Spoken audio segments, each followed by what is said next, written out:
world, Krista here with Books and Jams, and today I'm going to give you my BookTubeAthon Wrap Up. So there were 7 challenges for the BookTubeAthon, and I was so excited to be participating, and I loved the TBR that I put together and the 7 books that I chose. And I finished reading 5 books, but I only completed, I believe, 4 of the 7 challenges. So let me go through what I read and how I felt about them, and yeah, just wrap up the BookTubeAthon. Unfortunately, this year I did not participate in the videos or the Instagram pictures, but I loved watching everybody else's videos. I didn't check out Instagram that often, but I did like the ones that I saw. I just didn't have the energy to be super creative because it was my busiest week of the year at my other job, which is the children's director at a church. We had our Vacation Bible School, which is a kids camp, and it was a very busy week. But I did read 5 books, and I thought that was fantastic. So let's just get right into it. I returned 3 or 4 of the books already to the library, and I don't have them any longer.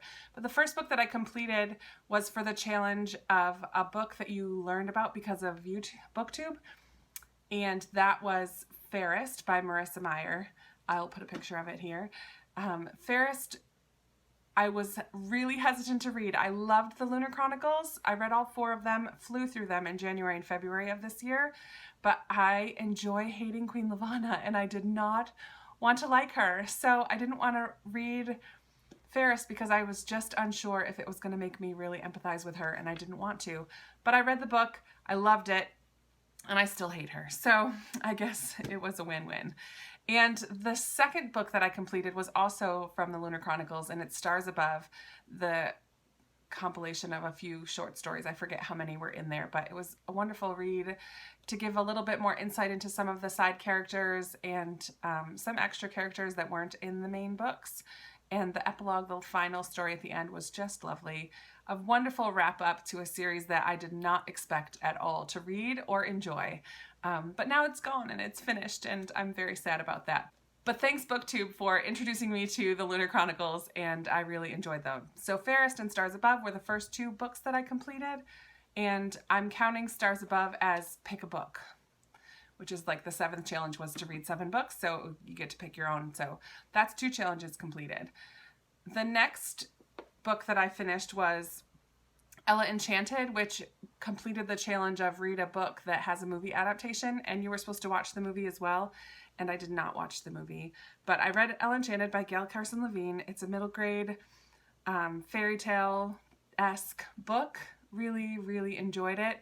It's very different from the movie, but I really liked it. It's about a girl named Ella who is gifted the gift of obedience by a fairy when she is born, or yeah, first born as a baby, and the problems that entails because she has to obey. I enjoyed it. It was a nice, quick, easy read, light and fluffy, and I loved it. The next book that I completed was for the challenge of read a book with yellow on the cover, and this was not a fluffy, light read. It was quick though, and this is Sold, and I did read this in one sitting one morning. This is about a girl named Lakshmi who is from Nepal and goes to work thinking that she's going to become a maid to help her mother and little brother because her stepfather gambles away all of their earnings, and the little bit that they do make, he gambles away. So she goes hoping to help her family, but instead is sold into sexual slavery, and she's only 13 years old.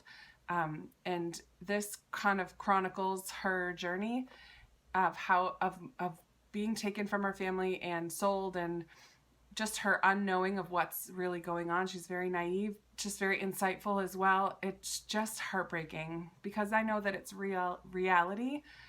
This is a fictionalized story, but this is really happening to girls all over the world, including here in America. So it's a very important read. It was a very quick read, but it was a very heavy and intense. This is by Patricia McCormic. I would recommend this book to anybody to read. It doesn't get very graphic, but it is very eye-opening. So if you haven't read this book yet, I would recommend it. The next challenge that I started was to read a book only after sunset, so in the evenings. And I started reading Wild Swan by Cunningham, and I DNF'd it.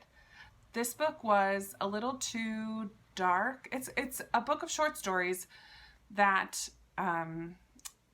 it gives a perversion or dark side of some of the characters or side characters in common or classic fairy tales. And so it's like The Witch from Hansel and Gretel was one of the ones that I started. I don't remember many of the other ones because I just couldn't get into it. I didn't get captured by the introduction, and I started a few of the different short stories. It also has illustrations in the book, which were more graphic than I prefer, and so I DNF'd this rather quickly. So instead, I started listening to the audiobook of Peter Pan in the evenings, and this was going to be my After Sunset book, but I didn't start this until I think Friday or Saturday night, and obviously there just wasn't enough time for me to finish the whole thing. I was just too busy. I've seen the Disney animated version of Peter Pan, but I've never actually read the fairy tale itself, so I would like to read this, and I'm hoping that I can finish it either, if not by the end of this month, then early in August. So this will be completed soon. The next challenge that I didn't finish was to read a book that's older than you, and I did start to read The Catcher in the Rye and got about 52 pages into it, and I really am enjoying it. I just simply didn't have enough time to continue. So I would like to also finish this one in August, if not before the end of this month. The next challenge that I did complete was to read a book by a favorite author, and I read a book by Ruta, Sepetys, who is a new favorite author for me. And I loved her books Between Shades of Grey and From Salt to the Sea, which are both World War II historical fiction. Very fast-paced and heart-wrenching and highlight different aspects of World War II than maybe are most common. And so I really enjoyed reading those. So I wanted to read this next one, which is Out of the Easy. This book is set in New Orleans. It's kind of a coming-of-age story about a girl whose mother is a lady of the night, and she doesn't want any part of that lifestyle, but she kind of has to make her own family, or finds that she has made her own family with other people that are surrounding her in the French Quarter of New Orleans.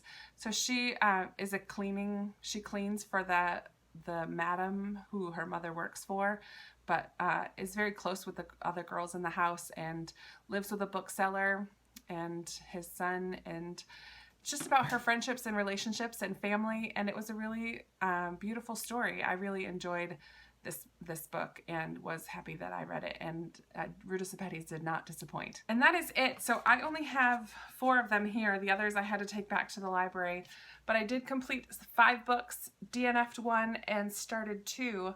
So I think that was a really successful BookTubeAthon. Hopefully next year I will be able to participate in a little bit more of the challenges, hopefully some of the videos or Instagram challenges as well. I did enjoy getting on Twitter now and then, and just seeing the community all come together was just beautiful. I'm a newer part of the BookTube community and have really enjoyed making friends already and getting to know people a little bit better and just having a voice. I was thrilled to be a part of it. Thank you, Ariel Bissett and others who hosted a day or Twitter sprints or challenges. I appreciate all the work that you put into it, and all the people all the companies, organizations, whatever, who sponsored BookTubeAthon. Thank you, thank you, thank you. And if you didn't participate this year, hopefully you can join in next time. All right, that's it for me today. I will talk to you soon. If you read any of these books, again, I would always love to hear from you in the comments, and I will talk to you in the next one. Bye.